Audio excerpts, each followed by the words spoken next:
নমস্কার বন্ধুরা, ঝুমাস কিচেনে তোমাদের সবাইকে স্বাগত। আশা করি বন্ধুরা তোমরা প্রত্যেকেই ভালো আছো এবং সুস্থ আছো। আজকে আমি তোমাদের সাথে রেসিপি শেয়ার করব হায়দ্রাবাদি কাচ্চি চিকেন বিরিয়ানি। এবার দেখো সেটা কি করে করলাম, তোমরা তাহলে দেখতে থাকো। এবার দেখো এখানে 2.5 কিলো মতন আমি চিকেন নিয়েছি, আর ফুটন্ত জলে আমি সবসময় চিকেন ধুয়ে নিই। এবার 2-3 মিনিট এই জলের মধ্যে রেখে দেবো। দেখবে চিকেনের কিন্তু একটা খুব বাজে গন্ধ থাকে, সেই গন্ধটাও চলে যাবে, আবার জার্মসগুলোও বেরিয়ে যাবে। তোমরা যদি পারো এভাবে কিন্তু গরম জলে একদম রেখে দিবে 2-3 মিনিট।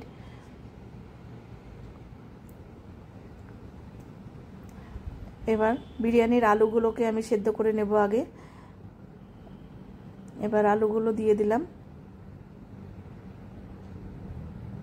তোমরা যদি আলু খেতে ভালোবাসো আলু দেবে, আর যদি আলু না পছন্দ করো তাহলে স্কিপ করে যাবে। এবার দেখো এখানে নুন দিয়ে দিলাম, আর একটু দিলাম হলুদ। হলুদ দিলে দেখবে আলুগুলো একটু কালারটা সুন্দর হয়।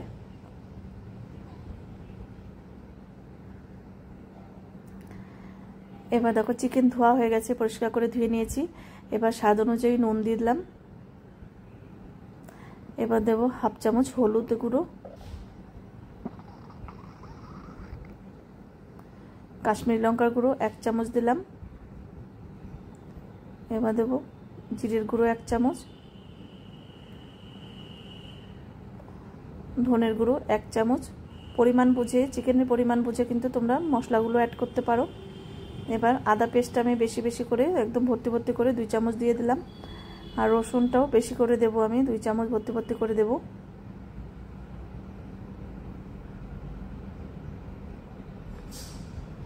আমি চিকেন কিংবা মাটন করলে সবসময় আদা রসুনটা একটু বেশি দেই। আর এখানে দিলাম ভিনিগার। ভিনিগার দিলে চিকেনগুলো দেখবে একদম সলিডগুলো একদম নরম হয়ে থাকবে। এবার ম্যারিনেট করব।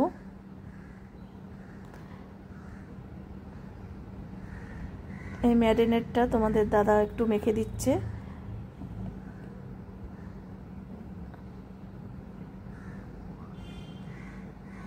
এবার সরষের তেল দিয়ে দিলাম। এবার খুব ভালো করে মিশিয়ে নিতে হবে মশলাগুলো, যাতে ভালোভাবে চিকেনের সাথে লেগে যায়। এবার দেখো এখানে 200 গ্রামের মতন টক দই দিয়ে দিলাম। এবার টক দই দেওয়ার পরেও ভালো করে আবার মেখে নিতে হবে। আর চিকেন যত মেখে নেবে ততই দেখবে ভেতরে নুন মশলা খুব সুন্দরভাবে এটা ম্যারিনেট হয়ে থাকবে। এবার দিলাম কিছুটা ধনেপাতা কুচোনো। হায়দ্রাবাদি চিকেন বিরিয়ানিতে দেখবে ধনেপাতা কিন্তু লাগবেই। এবার দেখো এখানে আমি সরষের তেল দিয়েছি, আগে থেকে গরম করে নিয়েছিলাম। আর এখানে কুচোনো পেঁয়াজ, আমি ব্রেস্তার জন্য এটা করেছি। এবার ব্রেস্তাটা করে নিচ্ছি।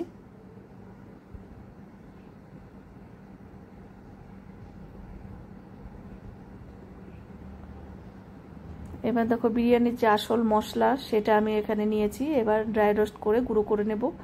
এখানে সাজিরে মরিচ আছে, গোলমরিচ, লবঙ্গ, আর আছে দারচিনি, এলাচ, বড় এলাচ আছে, জিরে আছে, সাজিরে, জায়ফল, জয়িত্রী। দেখো বিরিয়ানি মশলা না কিনে কিন্তু ঘরেই কিন্তু এভাবে করলে দেখবে, করে রাখলে, বেশি করে একবারেই করে রাখি আমি সব সময়, তাহলে অনেক কাজেই লাগে। আর যখন ইচ্ছা বিরিয়ানি করলে দিয়ে দিতে পারবে। আর কয়েকটা তেজপাতা দিয়েছি। দেখো পেঁয়াজ বেরেস্তাটা হয়ে গেছে, এবার নামিয়ে নেব।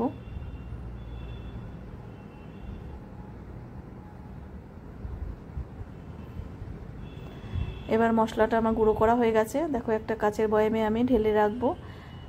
দেখো এইভাবে করে রাখলে অনেক দিন কিন্তু ভালো থাকে।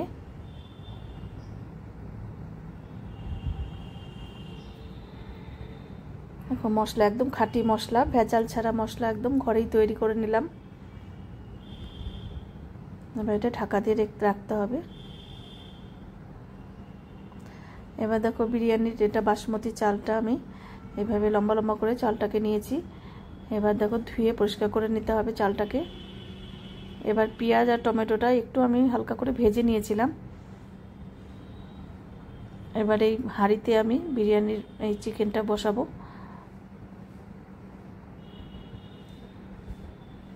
এবার সব চিকেন একসাথে দিয়ে দিলাম।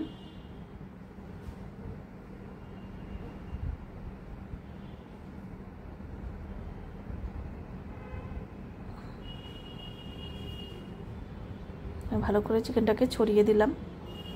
এবার দিলাম ওটা ঝাল লঙ্কার গুঁড়ো, ওই পেস্ট আর কি, লাল লঙ্কার পেস্ট। এবার দিলাম পেঁয়াজ বেরেস্তা। হায়দ্রাবাদি কাচ্চি চিকেন বিরিয়ানি রেসিপি তোমাদের যদি ভালো লাগে অবশ্যই একবার হলেও ট্রাই করো। এবার নুন দিয়ে দিলাম। নুন ম্যারিনেটের সময়ও ছিল, সেজন্য আমি নুনটা একটু কম দিলাম। এবার এই রাইসটাকে আমি করে নিচ্ছি। এবার দেখো কিছু গোটা গরম মশলা ফোড়ন এই সে জলের মধ্যে দিয়েছি। তারপর চালগুলো দিয়ে দিলাম। চালগুলো কিন্তু একদম সেদ্ধ করা যাবে না, চাল চালই যাতে থাকে, একটু যাতে দুই একবার একটু ফুটে গেলে তখনই আমি নামিয়ে দেব। এবার দেখো আমি চাল রাইসটা আর কি নামিয়ে নিয়েছি। দেখো চাল চালই কিন্তু আছে, এরকম অবস্থায় রাখতে হবে।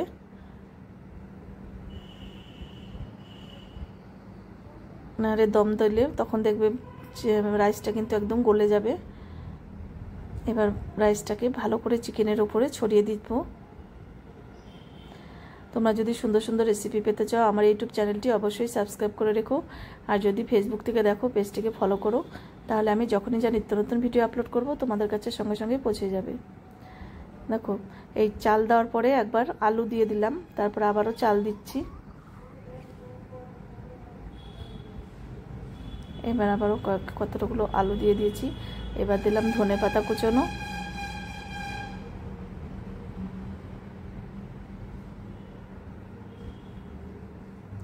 এবার দিলাম আলু বোখরা। এবার দিলাম খোয়া ক্ষীর।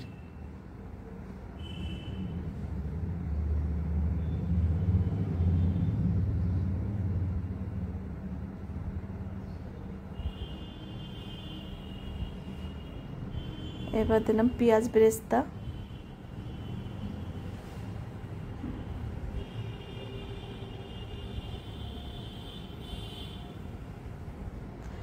এবার ঘি দেওয়ার পালা। এবার বেশ কিছুটাই ঘি দিতে হবে।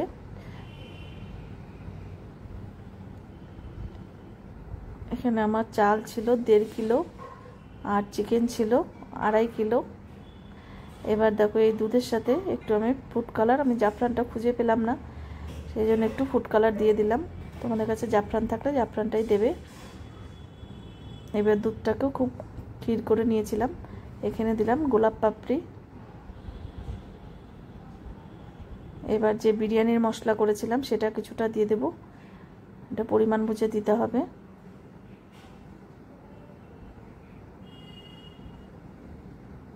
এবার দেবো মিঠা আতর, এটা কিন্তু দারুণ সেন্ট, এটাও কিছুটা দিয়ে দিলাম।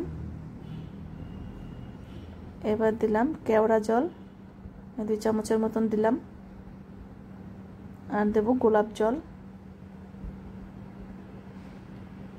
সব কিছু দেওয়া কমপ্লিট। এবার আমি এটা আটা মেখে নিয়েছিলাম, হাঁড়ির চারপাশটা লাগিয়ে নেব যাতে হাওয়াটা বেরিয়ে না যায়। দমটা কিন্তু খুবই ভালোভাবে হয়ে যাবে।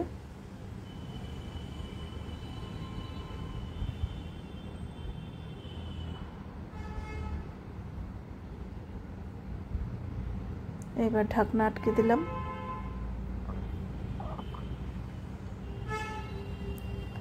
এবার দেখো তাওয়াটা গরম করে নিয়েছি। এবার তাওয়ার উপরে বসালাম, সরাসরি এই আগুনে কিন্তু বসাবো না। এবার গ্যাসের ফ্লেমটা মিডিয়ামে রেখে আমি 20-25 মিনিট মতন রেখে দেব দমে। ভিডিওটা কিন্তু অনেক বড় হয়েছে বন্ধুরা, একটু কষ্ট করে দেখে নিও। এইবার দেখো বিরিয়ানি আমি খুলে তোমাদের দেখিয়ে দিচ্ছি। দেখো বিরিয়ানি কিন্তু একদম পারফেক্ট ভাবে হয়ে গেছে। খুব বেশি নরম করলেও কিন্তু দেখবে ভালো লাগে না, আর এটা গরমে থেকে আর একটু একটু নরম হবে।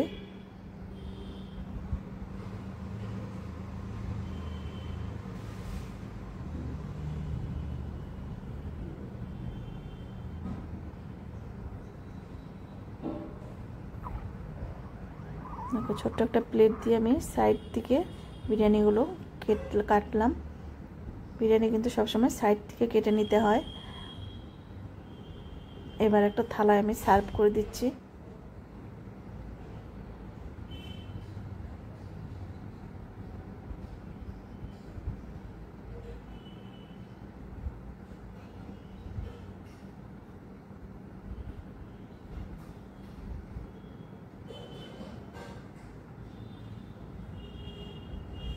কাচ্চি চিকেন দম বিরিয়ানির সাথে আমার এখানে আছে তোমার চিকেন চাপ করেছিলাম, সেটা তোমাদের সাথে শেয়ার করিনি, তাহলে তো আর ভিডিও বিরাট বড় হয়ে যেত।